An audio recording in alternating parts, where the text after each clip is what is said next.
என்ன வேஷம்? யார் இந்த பொண்ணு? அம்மா, இந்த பொண்ணு ஓஹோ, உங்க பிள்ளைதானே இவரு? செய்திருக்கிற அநியாயத்துக்கு இவரால பதில் சொல்ல முடியாதுமா. நான் சொல்றேன், உங்க மகன் ஒரு திருடன், பகர் கொள்ளைக்காரன். இதெல்லாம் இவர் திருடின பணம். நான் இந்த கொடியவரை காதலிச்ச பாவி. அம்மா, கடைசியில சொல்ற காதலிச்சிருக்கு, அதான் உண்மை. பாக்கி எல்லாம் போயுமா? பொய்யா? கேளுங்கம்மா. அப்ப இந்த பணம் ஏதுன்னு கேளுங்க.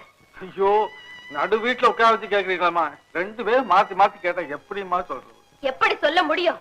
ஏம்மா, இதுல இருந்த புரியல? இப்படி ஒருத்தர் பிள்ளையா பெத்ததுக்கு நீங்க வெக்கப்படுங்க, வேதனைப்படுங்க.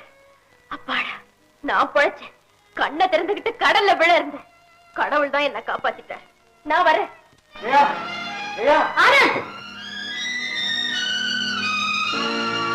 வாங்க. அம்மா, என்னம்மா இப்படி பாக்குறீங்க?